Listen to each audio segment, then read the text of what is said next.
Ce qui nous réunit aujourd'hui, c'est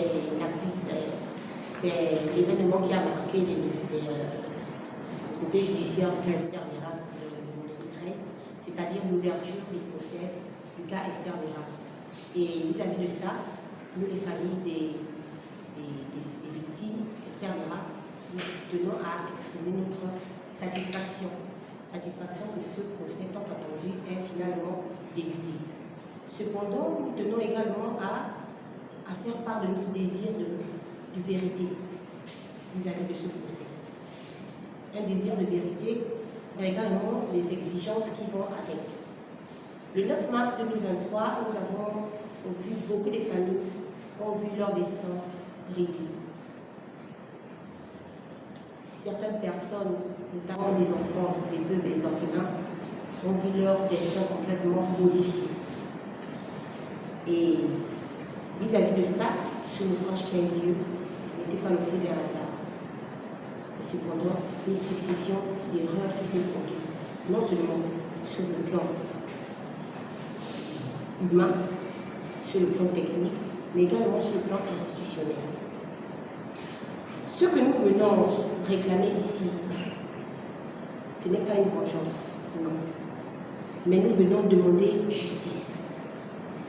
Nous venons exiger des réponses, des responsabilités clairement établies dans ce naufrage, afin que ce genre de tragédie ne puisse plus jamais se reproduire ici ou alors pas avec la même ampleur.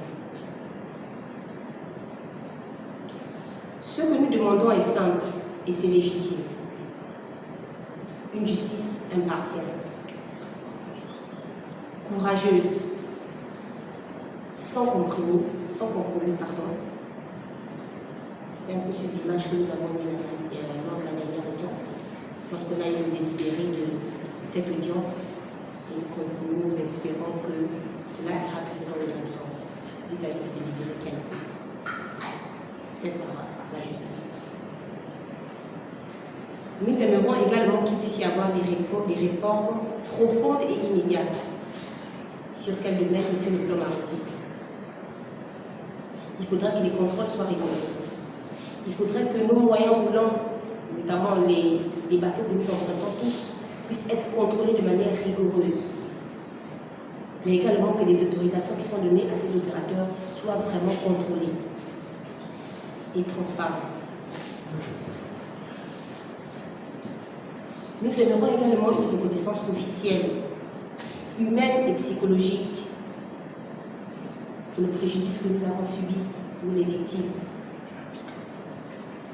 À travers les victimes, on voit les rescapés, mais également les familles des disparus. Et dans une large mesure, toute la nation gabonaise qui font partie des sympathisants. Mais au-delà des mots et des circonstances, ce que nous attendons, c'est la vérité. C'est la mémoire. C'est la réparation. Aux autorités, vous avez entre vos mains l'occasion de pouvoir restaurer la confiance entre vous et les citoyens. Nous ne voulons pas que ce procès soit juste un symbole de plus d'impunité, non. Mais un tournant historique, un signal fort que la vie des Gabonais a de la valeur. Pour l'opinion publique, vous avez entre vos mains,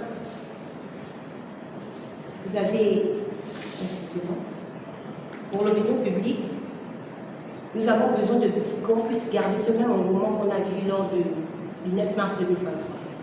Non seulement que ce genre de catastrophe ne se passe plus, mais également que cet événement ne tombe pas dans l'oubli.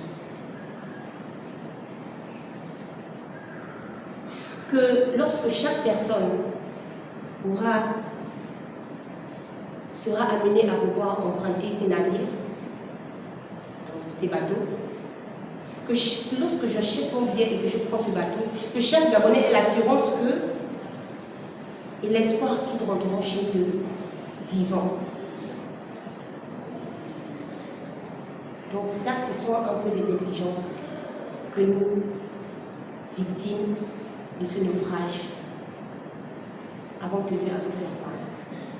Mais au-delà de ça, l'association a d'autres missions, l'association que nous représentons, notamment nous les victimes.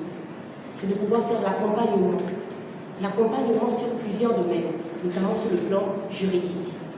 Le fait de nous être groupés dans une association nous donne déjà ce cadre juridique-là. Nous avons vu ce procès. Plusieurs victimes ont besoin d'être encadrées.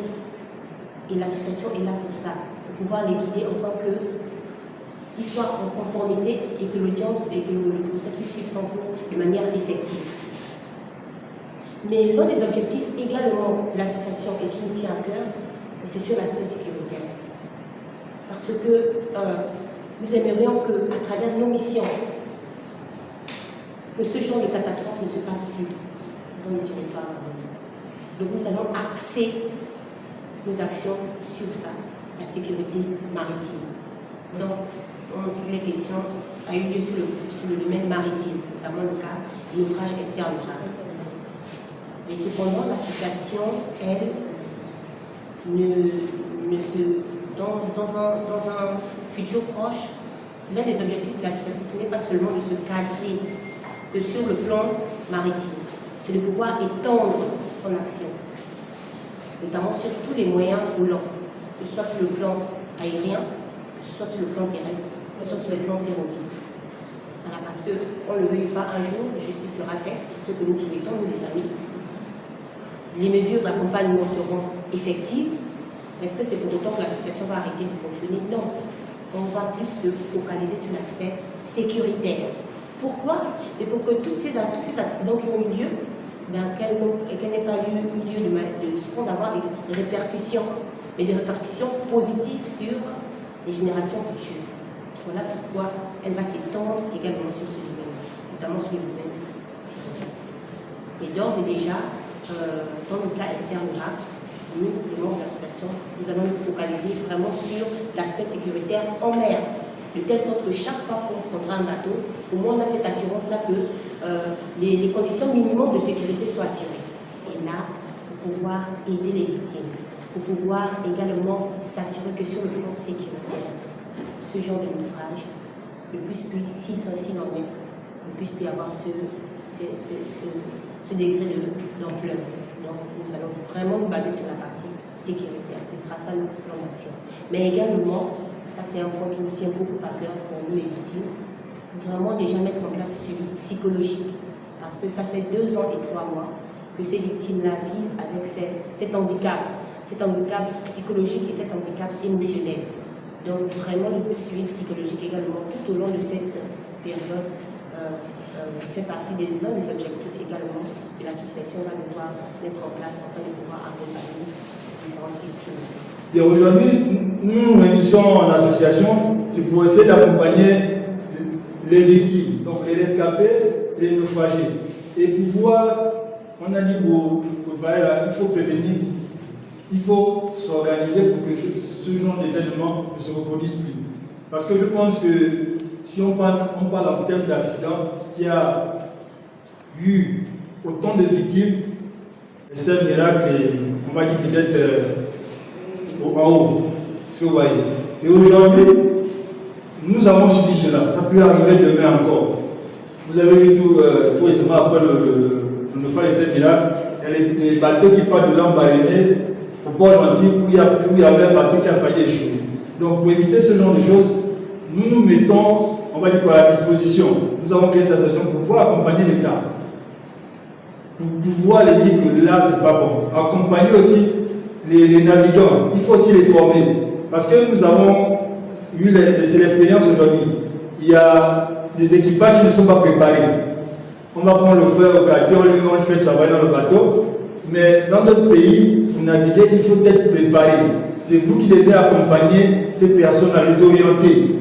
Donc, on a eu l'expérience que c'était même les premiers à sauter du bateau. Donc vous voyez un peu, pour que ce genre de choses n'arrive plus, on souhaite accompagner l'État dans sa campagne de pouvoir régulariser les choses, pour qu'il n'y ait plus de ce genre d'événements, pour que les familles ne pleurent plus comme on a pleuré nos parents. Ce n'est pas seulement nous qui avons été victimes, de manière indirecte, chacun a été impacté par ce naufrage. Donc voilà ce que je puisse vous dire.